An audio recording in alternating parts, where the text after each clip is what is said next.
Salouche. Salut. Salut à tous, et bon, on va vous donner notre avis sur Avengers Endgame, puisqu'on vient de le voir à l'instant. Donc voilà, donc Avengers Endgame, le tout dernier film de la grande saga Marvel. Faut quand même savoir qu'il y a eu 21 films qui l'ont précédé, qu'il y a un casting juste incroyable, un casting long comme le bras, avec que des acteurs de premier plan. Donc on va quand même les énumérer pour rendre hommage à cette saga, qui est la plus grande saga de l'histoire du cinéma. La moitié de la vidéo sera composée du casting. C'est ça. Ouais. Donc du coup, en avant-première sur YouTube, la chanson... chanson des acteurs. Voilà.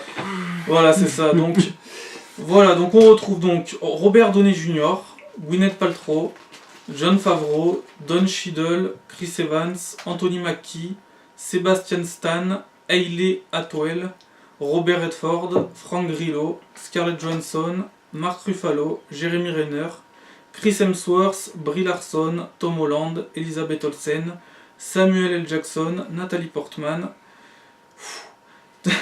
Tom Hiddleston, René Russo, Paul Rudd, Evangeline Lilly, Michael Keaton, Michelle Pfeiffer, Benedict Cumberbatch, Tilda Swinton, Benedict Wong, Chris Pratt, Zoe Saldana. On retrouve après la grande star de Fast and Furious, Vin Diesel, alias Groot. On retrouve la grande star de Very Bad Trip, Rocket, alias Bradley Cooper.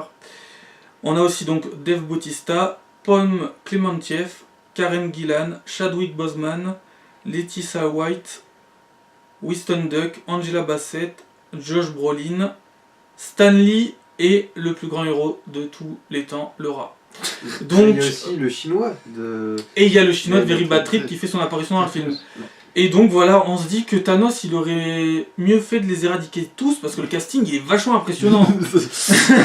Donc voilà, donc on va directement commencer par les bons points de ce... Non, c'est les mauvais points, les mauvais points. Mais après c'est dur de les trouver quand même, mine de rien. Mais c'est vrai, voilà, c'est court, c'est pour là, ça que je me suis trompé, c'est très compliqué à en trouver. Bon, j'en ai trouvé quelques-uns, mais personnellement... Il faut vraiment être un con pour...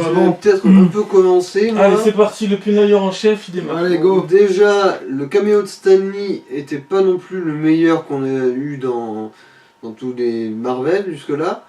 Et justement, moi je m'étais trouvé une petite idée, c'est en fait, plutôt que de faire apparaître Stan Lee, il va faire une allusion.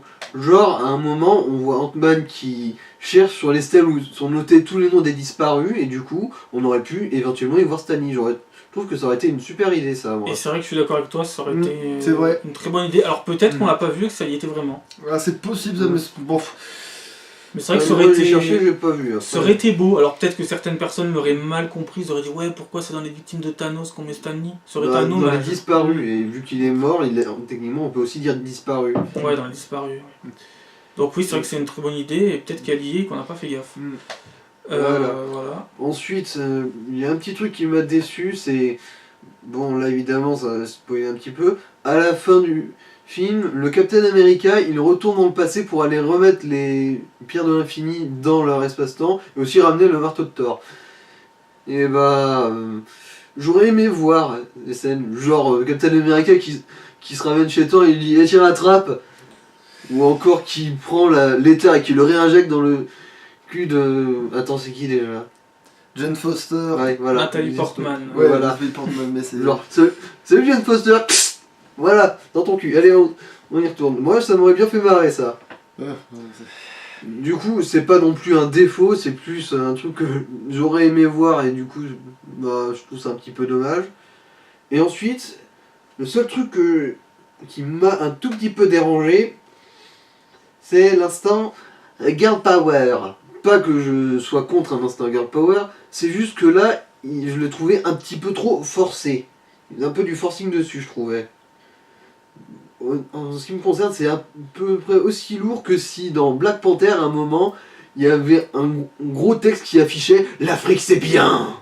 Mais il y a un truc qui tient pas la route dans cette réflexion-là, c'est que depuis le début de l'histoire du cinéma, on a toujours eu plein de mecs qui se battent. Ouais. Et là, on s'est pas dit, ouais, c'est un moment hyper lourd avec que des mecs. Oui, voilà, ouais, c'est vrai. Donc ça tient pas du tout. On se dit jamais quand il y a 40 000 bonhommes qui font sur 40 000 autres bonhommes et il y a que des bonhommes qui se battent. Là, c'est pas une réflexion qu'on a. Moi, personnellement, j'aurais préféré juste de les voir individuellement dans la bataille, botter de leur côté, quoi. Pas de devoir toutes les rassembler un moment juste pour dire voilà, vous avez vu, elles ont toutes sous le même écran.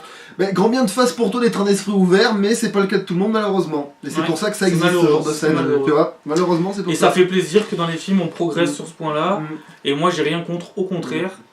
Après c'est vrai qu'on peut noter ça. J'ai rien contre, ça m'a l'air parfaitement assumé, mais je l'aurais préféré un peu moins forcé, quoi. C'est tout. Là, j'ai pas grand chose d'autre à dire niveau défaut, hein. Là,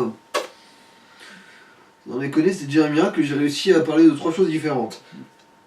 C'est tout, c'est bon. Oui, pour ce qui est défauts, vas-y. Fini là. Alors, alors évidemment, moi, comme je connais pas exactement le lore et tout le bazar, donc je peux pas évidemment critiquer tout ce qui est respect, etc. Mais du coup, alors qu'est-ce qui m'aurait vraiment plus d'avantage? Parce qu'en fait, c'est qu'est-ce que j'aurais aimé voir en plus plutôt que. Parce que tout ce que j'ai vu m'a relativement satisfait, c'est pas le problème. C'est juste que tu te dis à chaque fois, est-ce qu'on n'aurait pas pu, par exemple, avoir plus d'autres personnages en fait, parce que c'est vrai qu'on est resté énormément centré sur ceux qu'on a vus depuis le début. Les Avengers originaux. Voilà, et je veux bien que tu puisses pas mettre son heure de gloire à tout le monde, ça je peux très bien concevoir, mais justement, puisque tu peux pas la faire une vraie heure de gloire, au moins qui passe à l'écran, bon après je sais que c'est payer des gens, que c'est une fortune, etc. Mais c'est vrai que dans une bataille finale, t'aimerais voir à tout le monde. Bah on en a vu énormément. Oui, mais je veux dire, t'as pas le plan où, tu vois, bon, après, si, je veux bien que pour justement ce qui s'appelle les Instant Girl Power, on voit tous les personnages féminins. Bah disons qu'en fait, on les a eu dans les autres Avengers. Parce que par exemple, on a eu des très belles scènes dans l'ère d'Ultron, qui réunissaient tout. Non mais je conçois très bien ça, c'est pas le souci tout, c'est même pas une critique, c'est pas une réelle critique, c'est juste que je dis, ce que j'ai vu m'a satisfait, c'est juste que j'aurais apprécié davantage, que je peux dire que ça, parce que le film il est excellent.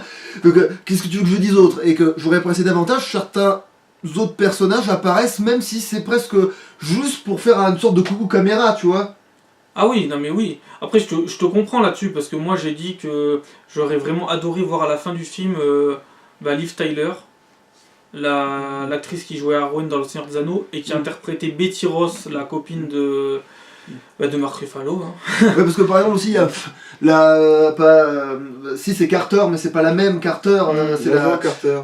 Non, justement, la nièce, c'est ça. Ouais. Voilà, la nièce qui disparaît du projet, t'as l'impression, parce qu'on pouvait pas la laisser là. Ouais, bon, oui, mais je comprends aussi ce choix, c'est juste que elle aurait pu juste avoir une sorte d'apparition ou une finalité dans son. Genre juste que t'as le capitaine, il est genre genre 4 lignes de dialogue juste pour lui dire que j'ai pris une décision, mais au début tu vois peut-être même pas de quoi il parle et seulement t'as la surprise qu'il vit sa vie après. Mais je pense qu'elles apparaîtront plus tard pour parler du Capitaine. Sûrement. Ça va faire ça. Hein. Ouais, mais justement en fait tout ce qui manque dans ce film c'est ce qu'ils mettront ailleurs ils en fait. Des petites pincées un peu partout. Hein. C'est comme je pourrais dire que Drax j'aurais aimé le voir peut-être un petit peu plus dans ce film, un chouïa plus, tu vois, c'est tout. Oui, mais bon, oui. Ouais, mais bon, après, faut quand même prendre en compte, parce qu'il y a des putains de rageux là. Ouais. Faut quand même prendre en compte que le film, je crois qu'il a coûté 1 milliard. 1 milliard, donc salaire d'acteurs, effets spéciaux et tout le bordel. Hein. Donc je veux dire, voilà, faut arrêter quoi. Après, c'est vrai qu'on peut encore en attendre encore plus, mais quand même, on est très compliqués, nous, tous les gens, on est vraiment compliqués. On veut toujours en voir plus. Plus con que pliqué. Voilà, c'est ça, mais après, franchement, oui, on peut dire ça, mais franchement, ça passe à côté, quoi. Je veux dire. C'est tout, donc, c'est tout, on fait point, c'est tout. Ouais, non, parce que tout le reste, même les trucs qui pourraient sembler ridicules, genre un rat qui sauve l'univers, parce qu'il rappelle Ant-Man, même ça je trouve c'est bien pensé. L'humour il est. Bon, alors après peut-être que, là encore, on pourrait se dire que l'humour est encore là, mais. Moi je trouve mieux. Ça se défend, il est cohérent avec l'histoire. Moi je trouve qu'il est bien géré. Hein. Bah oui, parce que le drama il a aussi, donc. Il est très bien géré. Peut-être qu'il n'a pas été toujours aussi bien géré dans d'autres films Marvel au début, mais c'est leur code. Donc je vois pas... Et il est très bien géré. Bon, c'est vrai qu'on pourrait se dire que dans Thor Ragnarok, je voulais un peu plus de drame, que là il y en a vraiment, que dans Infinity War il y en avait vraiment. Mais bon, tout ne peut pas être forcément parfait. On a déjà quand même quelque chose de grande qualité. On a quand même 22 films qui sont quand même pas mal. Voire excellents pour certains. Voilà, c'est tout. Mais il y a peut-être aussi le fait qu'en tant que film seul, c'est vrai que pour mesurer l'ampleur de ce film, il faut voir les autres. Voilà, c'est toute la saga qu'il faut se mater pour être sûr de vraiment apprécier à sa juste valeur ce film. Tu vois, pour apprécier des fois pour en parler ça. Bah non, après, en tant que film, c'est un grand divertissement, faut pas déconner. Hein, mais après, c'est juste que c'est sûr que si t'as pas tout suivi depuis le début, que tu t'es pas investi dedans, il se peut que tu trouves pas que ce soit le film, voilà. Mais après, ça c'est parce que t'as pas fait, c'est fait exprès. Et après, je veux dire, par exemple, le Retour du Roi dans Le Seigneur des Anneaux, si tu as pas vu les autres, c'est ben voilà. Mais ça c'est oui, justement voilà, c'est ça. Sauf que là où le Marvel Universe a tellement grand c'est tellement grand comme saga justement que là où tu te dis il faut voir 3 films, là il faut vraiment voir une dizaine, tu vois, voire même plus, non, il y en a combien? Il y en a 22 avec ouais voilà, donc oui, une dizaine, donc je suis loin du tout. Il y en a 22. Voilà, je suis à la moitié, tu vois, voilà. Ouais. Tu vois, c'est... Et puis alors c'est à la fois d'une qualité, un défaut en soi, et voilà, tu peux y aller. Donc moi, en termes de mauvais points, donc il y a quelques soucis de respect par rapport à l'œuvre de base, mais la plupart des choses ont été plutôt bien reprises. Il y a des trucs qui ont été un peu, on va dire, mis de côté, mais c'était peut-être pas les trucs les plus importants. C'est un film, faut quand même se dire que c'est un film en 2 parties. Il y en a qui vont dire, ouais, c'est 2 films. Moi, je pars du principe que c'est pas un Avengers, qu'est-ce que je raconte? Que c'est pas 2 Avengers, que c'est un Avengers. Partie 1 et 2. Voilà, partie 1 et 2. À la base, ça devait être comme ça. D'ailleurs, il devait même pas s'appeler Endgame, il devait s'appeler Infinity Gauntlet. Voilà, donc... Gauntlet, Gant de l'infini. Voilà, Gant de l'infini. Ou alors, ils auraient pu l'appeler Avengers Fallen. Mais ils auraient pu l'appeler comme ça aussi. Donc ils avaient choisi Endgame parce qu'en fait je crois que c'est l'actrice qui interprète Gamora qui avait en fait dévoilé comment ils allaient l'appeler avant, donc ils ont dit on va changer et puis voilà. Et puis comme à un moment Doctor Strange dans Infinity War disait c'est la phase finale, on entre dans la phase finale, donc ils ont dit allez hop on va partir là-dessus. Donc voilà, en mauvais point, remis 2-3 trucs en respect, mais je veux dire les scènes, on en parlera après dans les bons points, mais hormis ça, qu'est-ce qu'il y a là franchement, à chaud comme ça, j'en vois pas trop. À froid, on en reparlera, mais là, je vois pas des trucs hyper choquants. C'est vraiment un bon condensé de l'arc des pierres d'infinité, quoi. On a vraiment un bon truc, quoi, je veux dire. Puis on peut pas non plus exiger encore un truc encore mieux, alors qu'on a déjà un truc qui est magnifique, quoi. Bon, peut-être que ça nous viendra plus tard, qu'on fera d'autres vidéos là-dessus sur les trucs, mais on va directement partir dans les bons points parce qu'il y en a énormément. Je vais peut-être commencer parce que moi, j'ai vraiment du mal à donner beaucoup de bons points dans le sens où c'est plus un tout, du coup des trucs qui se démarquent, j'en ai pas beaucoup. Par exemple, j'ai beaucoup aimé la scène du début avec Hawkeye et sa famille, où à chaque fois qu'il tourne le dos, les membres de sa famille disparaissent. Je trouvais ça vraiment bien dramatique, surtout que ça se faisait dans le silence le plus total. Genre on n'entendait même pas un arc tomber ou une balle toucher le sol, non, que là, juste le silence complet. Je trouvais ça vraiment très cool, moi. Ça remettait bien dans le bain. Et en plus ça faisait pas trop film de super-héros le début, parce qu'il est dans la cambrousse et il court, on dirait que c'est un autre film, on dirait que c'est un autre genre de film. Ouais. Ensuite, ce que j'ai bien aimé moi, c'est le traitement du deuil des trois Avengers principaux. Oui, parce que, comme on l'a déjà dit, ils vont remonter dans le temps, et du coup, Tony Stark, Thor et Steve Rogers, ils vont rencontrer une personne de leur passé qu'ils ont perdu.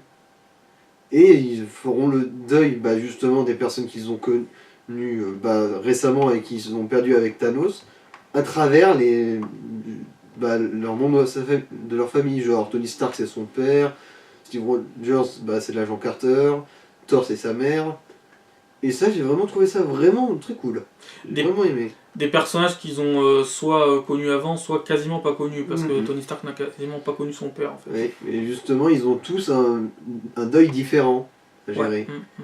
Ouais, en plus le pire c'est qu'ils prêchent pas le même deuil, c'est ça qui est bien, c'est que, bon après là je me parle mais voilà. Steve Rogers c'est la perte de celle qu'il aimait, oui, Thor c'est la perte de sa mère, et Tony Stark, lui, c'est la perte de son père qu'il a même pas pu connaître. Enfin, qu'il a connu qu'en partie. Très peu, voilà, quoi. c'est ça. Oui, parce qu'en fait, au départ, c'est le capitaine qui doit parler, qui parle du déni, c'est-à-dire de l'acceptation, tu vois. Alors qu'en fait, il vit dans le déni lui-même. Il y parle qu'il vit dans le déni lui-même. Alors qu'en fait, au début, on le fait représenter par Thor, le déni, et finalement, c'est pas lui qui est, c'est pas son étape le pire. C'est justement, c'est l'acceptation qu'il doit avoir. Et pour te dire, c'est plus, c'est pour toutes les autres étapes, en fait. C'est une comparaison de la parentalité, genre Tony Stark et sa fille, et son père et Tony Stark. Du coup. Et ça, j'ai vraiment trouvé ça génial, perso. Alors, c'est bon. Après, pour le reste, oui, non, j'ai pas de truc en particulier à mettre en avant, là. Bon, alors là, j'ai beau savoir que je sors du film il y a même pas... il y a 1 heure ou 2, peut-être même pas. Mais putain de merde, la claque. Putain, c'était trop bien. En plus, genre... tout le visuel et tout, je veux dire, après d'accord, il y a le drama, c'est très bien, c'est très important dans un film et tout, j'y reviendrai un peu plus tard, mais à la base, nom de Dieu, si tu veux, genre, ceux qui disent ouais, l'action, mes couilles Mickey, mon cul, putain, non seulement il y en a de l'action, mais il y a de la vraie, il y a de la putain d'action même. Genre, il y a du suspense et tout, il y a de la, il y a du... de la tension. Voilà, il y a de la tension, il y a, quand il... Bon, alors après, bon, là, il faut le dire, il y a cette histoire de voyage dans le temps, bon, alors, ça fait peut-être percher quand t'as pas l'habitude de ce genre d'histoire, mais une fois que t'as l'habitude... Mais ça offre quand même une expérience au cinéma presque jamais vue. Quand même, il faut le souligner. Oui, oui. Donc bon, après ils disent ouais, les films ils se ressemblent tous. Ouais, bah là, ouais. Et là, voilà. Et même si ça fait presque perché, mais qu'on s'en fout parce qu'on est dans un film de super-héros, et ben non, c'est pas perché du tout dans un film de super-héros. Du coup, oui, c'est complètement cohérent. Et oui, il a fallu retourner avec les autres acteurs des scènes qui n'étaient pas forcément vues. On a vu l'envers du décor, de l'envers du décor. Ça, c'était excellent. Et puis, voilà, bon, du coup, après, quand je disais, ouais, j'aurais aimé avoir l'heure de gloire de plusieurs personnages, mais il y a eu l'heure de gloire de chier de personnages quand même. Voilà, genre c'est évident. Et puis même, genre le final, non mais putain de merde, non mais oh la vache. Non mais là au moins, là t'as une vraie baston de fin. C'est vraiment, tu sens que t'es au bout de tout, là, tu sens qu'il y a un aboutissement, tu sens que c'est la guerre pour l'avenir et tout. C'est un vrai rassemblement à la fin, c'est pas 7 personnes, c'est une pelletée. Les mecs ils sont pas là pour prendre les chiffons, ils sont là parce que c'est vivre ou mourir, tu vois. C'est vraiment... Alors après, oui, voilà, comme je dis, il y a des personnages qu'on aurait aimé les voir plus dans l'action, mais sans ça, oui, putain. Mais sauf que ceux qui ont été un peu moins dans l'action, qui ont été mis en retrait par rapport aux Avengers originaux, vont avoir leur place et leur importance juste après ce film. Dans les prochains films, ils vont gagner en importance. Donc ça sert à rien de critiquer en disant on n'a pas vu Spider-Man assez, on n'a pas vu la Guêpe, on n'a pas trop vu par exemple Black Panther, mais ils vont avoir leur place après. Donc il faut mettre les premiers en avant, c'est normal. Et puisque je disais que je vais revenir sur le drama, disons que, bon, alors oui, alors c'est triste et tout, le deuil, etc., c'est très bien, mais j'aimerais surtout revenir sur un truc que je sens que ça a été critiqué dans le vide à mort, ça. Genre, quand t'as Hawkeye et Black Widow, là, qui doivent faire le fameux choix, là, pour la pierre de l'âme, t'en as plein qui ont dit, ou qui vont dire, ou je ne sais pas quelle connerie, comme quoi, ouais, c'est hyper prévisible que ce soit Black Widow et en plus on s'en bat les couilles. Alors, alors à tout cela, je leur dis, vous pouvez me mettre un doigt dans l'arrêt parce que bordel de merde, vous savez même pas pourquoi c'est prévisible, je suis sûr. Vous avez aucune idée. C'est peut-être pas parce que ça respecte le truc, c'est pour ça que j'en sais rien. Mais par rapport à une narration de choses, pourquoi c'est bien pensé de ouf? Parce que, d'accord, tu pourrais dire, l'autre il a perdu toute sa famille, alors du coup c'est une sorte de Punisher en puissance dans ce film-là et mon cul. Et après, qu'est-ce qui se passe? Il se passe que, lui, justement, il n'a pas vraiment de regret en soi. Puisque sa famille, il a vécu avec, il les a aimés. Du coup, lui, ce qu'il a à perdre, c'est pas vraiment perdu. Il a eu une vie. Alors que la Natasha Romanoff, elle a le regret de ne pas avoir fondé, de rien du tout. Du coup, elle, de perdre sa vie, c'est vraiment perdre sa chance de se reconstruire et tout. Elle fait un vrai sacrifice, c'est pas dans le vide. Et en plus, on dit aussi que, Hawkeye, si Black Widow meurt, il perd rien. C'est son ami, je veux dire, c'est presque comme de la famille à ce stade. Et puis, bon, ils sont amis, mais ils sont à la fois presque amoureux l'un de l'autre. Ouais, c'est une sorte d'incestueuse bizarreté. Voilà. Et en plus, dans la scène, ce que j'ai adoré, c'est qu'on a vu leur rivalité qu'ils ont depuis toujours. Donc, et ce que j'ai bien aimé aussi, c'est un peu le fait qu'ils aient fait cette scène en miroir de la scène où justement Thanos tue Gamora. Ils ont même gardé la même musique. Bah oui. Oui, c'est le même. Bah oui, c'est le thème du tu vas perdre quelque chose. Parce Sauf qu'ils ont mis en opposition le fait que Thanos, il ait forcé Gamora à tomber dans le vide, alors qu'eux, ils essaient de se forcer à empêcher l'autre de tomber dans le vide. Et du coup, ça revient sur ce que j'ai dit, parce que du coup, j'y ai un peu réfléchi à ma phrase que j'avais dit un peu avant qu'on fasse la vidéo, et que j'avais dit... En fait, c'est vrai qu'il y a des gens qui ont critiqué que le fait que le sacrifice, c'est pas un vrai dans le sens où les deux voulaient pas que l'autre se perde et qu'ils acceptent pas le sacrifice. Mais en fait, non. Le sacrifice qui a été accepté, c'est celui de son propre sacrifice, en fait. Du coup, c'est ça qui justifie ça, on va dire. C'est pas tant un sacrifice, mais plutôt le fait de perdre quelque chose. Hawkeye, du coup, là, il aura perdu une amie fille. Non, c'est pas Hawkeye qui a perdu quelque chose, c'est la veuve noire Romanoff. Et elle lui fait le don de ce qu'elle a perdu, justement. C'est-à-dire, voilà, c'est ça, en fait. Enfin, faut le voir comme ça, parce que sinon, voilà. Mais moi, je préfère le voir comme ça, finalement. Je préfère voir que c'est une bonne scène. Il y en a, ils chipotent pour rien, de toute façon. Et d'ailleurs, en parlant de roi des chipoteurs, hein, alors on a Durandal, alors le génie du cinéma. Hein. Bon, moi, j'aimerais bien voir un de tes films un jour porté sur grand écran, parce qu'à mon avis, on risque de se marrer. Bref, après, on a aussi le joueur du grenier. Je suis désolé, mais le joueur du grenier, retourne à tes jeux vidéo. Les deux sont remplis de mauvaise foi, des fois. Ah non, mais c'est même plus de la mauvaise foi, là. Je veux dire, à un moment donné, il faut arrêter d'être con. Je veux bien qu'on connaisse pas un univers, mais c'est pas sous prétexte de ça qu'il faut s'en battre les couilles non plus. Je veux dire, le joueur du grenier, parle de tes jeux vidéo. Moi, je vais pas parler de tes jeux vidéo. Moi, je connais pas tes jeux vidéo. Je m'y connais pas. J'ai pas le temps d'y jouer. Mais franchement, Thanos, mais il faut que tu claques des doigts pour le supprimer sa vidéo sur Avengers Endgame. Ça va pas là. Non mais là, ça va pas. Supprime la moitié. Séquence où il parle. Tu supprimes la moitié. C'est celle du grenier qui parle. Là, ça va, ça tient quand même assez large. Voilà, tu gardes celle du grenier et tu enlèves l'autre. Voilà. Thanos, s'il te plaît, fais quelque chose. Non, parce qu'il faut arrêter d'abuser. Qu'est-ce qu'il a dit ? Il a dit la bataille a duré 4 minutes. 4 minutes. Ah oui, c'est vrai. Très long. 4 minutes. Ah bon. Il y en a, c'est désespérant, mais vous savez pas quelle chance vous avez de pouvoir voir des films comme ça, bordel de merde. C'est incroyable. C'est incroyable. Dans le temps même, on disait ouais, les super-héros ça va disparaître du cinéma. On disait ouais, ça sera impossible de faire des films comme ça. Et maintenant qu'on a un film d'une qualité, on a des tonnes de films de qualité oufissimes. Bah les gens ils trouvent toujours des trucs à redire, et puis c'est des haineux, c'est des rageux. Oh là là, tout ce qu'ils attendaient c'était que Avengers Endgame foire, soit un film foiré. Je vous assure qu'il y en a, ils attendaient que ça. Et pourtant ces gens-là, c'est les premiers à être allés le voir en salle. Je veux dire, moi je suis un fan, et je me suis pas précipité en salle, vous voyez. Et il y en a, alors ils y connaissent rien, ils crachent dessus, et pourtant c'est les premiers à se précipiter en salle de cinéma. Non, mais après, ils font ce qu'ils veulent, mais à un moment donné, il faut arrêter d'être con. Voilà, c'est tout. Arrêtons de cracher sur un film qui ne mérite pas ça. Parce que Justice League, si on va par là, on peut cracher là. Hein. Mais là, on peut bien cracher. Hein. Et pourtant, on a réussi à trouver des fois des bons points dans ce film-là. Et pourtant, il n'y en a pas beaucoup. Hein. Putain. Bref, donc dans les bons points, franchement, j'ai eu les larmes très souvent dans le film. C'était hyper émouvant, hyper efficace, hyper bien, quoi. Je veux dire... Oh, j'avais les frissons, qu'est-ce que j'ai eu les frissons quand Captain America il a dit Avengers Rassemblement, bordel. Moi j'ai eu des frissons quand Ant-Man a dit à Iron Man je m'introduis en toi. Ah ouais, là aussi. Non mais franchement, j'ai eu des frissons, j'ai eu les poils du dos là, ils ont poussé. Ils se sont hérissés. Non mais attendez, je sais pas, si ça t'a pas donné des frissons, c'est que t'es pas normal là. Je veux dire, et puis c'était trop beau la bataille était trop belle. Tout le film, je veux dire, enfin bon... Je sais pas... Après, ah oui, alors ça par contre, hein, Thanos, il se fait poutrer la gueule au début du film. Mais il veut se faire poutrer la gueule, bordel de merde. Il a gagné. Ce qu'il veut, c'est qu'il s'en fout en fait. Il a gagné. Non, il veut. Il s'en fout et il veut. Et ils ont pas compris ça, certaines personnes, tu vois, ils se disent, bah non, bah... Genre, depuis quand Thanos est aussi faible Puis après, ils disent, ouais, mais il a pas...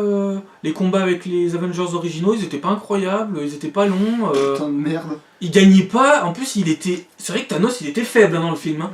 À un moment il se faisait latter la gueule. C'était... Comment dire, les deux moments où il a pris un peu cher, c'est quand Captain America a sous le marteau de Thor. D'ailleurs maintenant que j'y pense, en fait, il y a un détail que j'ai bien aimé, c'est qu'ils arrivaient à faire des petits rapports aux autres films, genre Spider-Man et le mode exécution immédiate.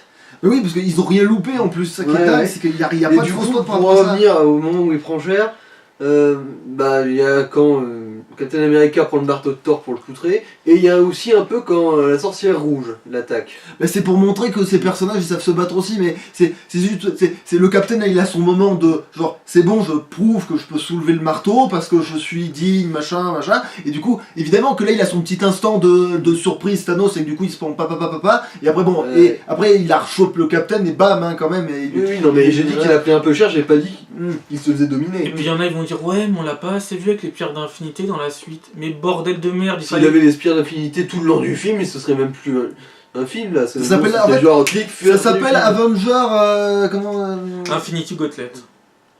C'est pas ça que tu voulais? Non, le premier film qui est déjà sorti. Ah, Infinity War. Voilà, ça s'appelle c'est Thanos avec les pierres d'infinité, c'est Infinity War. Sinon ce serait Thanos qui pèterait le 4ème mur et il vous dirait fin du film, allez générique. Non parce que il fallait bien aussi le montrer sans les pierres d'infinité, bordel de merde.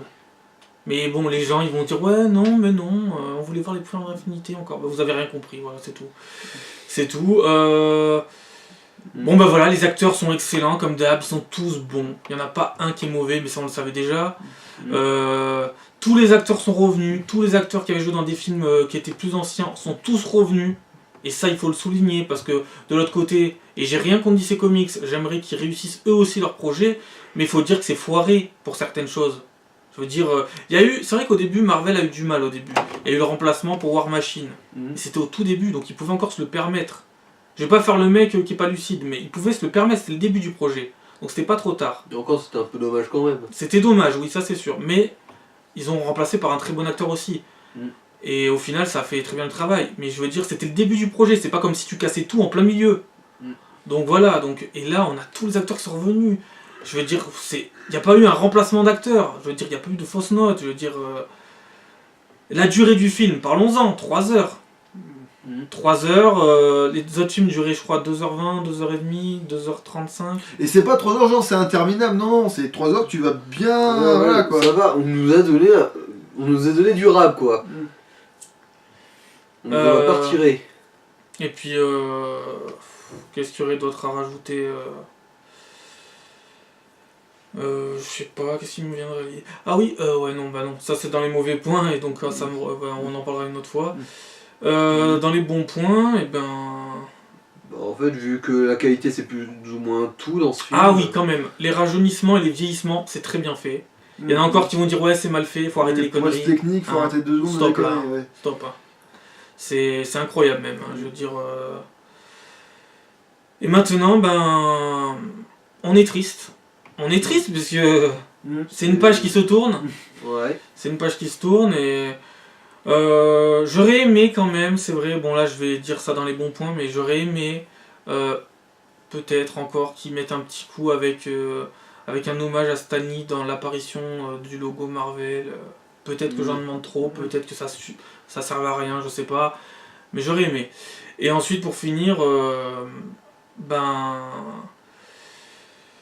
et ben voilà, donc il y en a qui vont, voilà, donc il n'y avait pas de scène post-générique dans le générique de fin, et c'est pas plus mal je pense, c'est pas plus mal, parce qu'entre toutes les personnes qui disaient ouais, alors quand c'était Avengers avec Loki, ils voulaient Ultron, quand c'était Ultron, ils voulaient Thanos, parce que les gens ils savent pas vivre dans le présent, ils veulent toujours autre chose après. Honnêtement ça aurait quand même été marrant, genre une petite blague, genre comme à la fin de Homecoming où il y avait le Capitaine qui disait ah, vous avez attendu jusqu'à la fin du générique. Bravo. Et puis c'est pas plus mal qu'il y ait rien, c'est vraiment pour marquer, pour vraiment montrer que ça y est, c'est vraiment un tournant, vraiment un gros tournant dans le projet Marvel quoi. Et on va passer à autre chose. Et c'était pour rendre hommage aussi aux acteurs et aux personnages qui vont disparaître ou réapparaître. D'ailleurs le générique où on voyait les acteurs principaux avec une petite dédicace, c'était assez cool. Et puis voilà, donc voilà, vous voulez un méchant, ben vous saurez pas qui ça sera le prochain méchant. Surtout que ça peut être un méchant qui est déjà apparu, mais bon, c'est pas grave. Mais dites-vous que Thanos porte déjà très bien ses couilles. Et est-ce qu'on est d'accord, juste pour dire ça, moi personnellement, je vais peut-être en choquer certains, mais je pense pas, parce que pour moi, Thanos, comme il a été retranscrit à l'écran, et bien retranscrit, moi je trouve que Thanos mérite sa place à côté de Dark Vador. Ah oui, ça oui. Est-ce que je choque quelqu'un en disant ça? Je sais pas. Mais pour moi, il mérite amplement sa place dans les plus grands méchants de l'histoire du cinéma. Oui. C'est tout. Il y en a qui vont dire non, ben moi je vous le dis, carrément, il mérite sa place. Et on va s'en souvenir longtemps de ce film. Dans 30 ans, on dira ouais, tu te souviens d'Avengers Endgame? Tu te souviens de Thanos, ce méchant, qui va rentrer dans l'histoire du cinéma, clairement. Donc voilà, donc on fera sans doute d'autres vidéos pour parler de ce film, parce qu'il y a tellement à dire, et tellement à dire sur les autres films, voilà, sur toute les autres trilogies et les autres... Mais voilà, donc on va vous donner notre note sur 10. Donc moi, ça sera 9. Pareil, 9 vu que j'ai aussi. pas droit au demi-point, mais que je peux pas mettre 10 non plus, ce sera 9. 9. Ça sera 9, ouais. Allez, ciao. Allô. Ciao.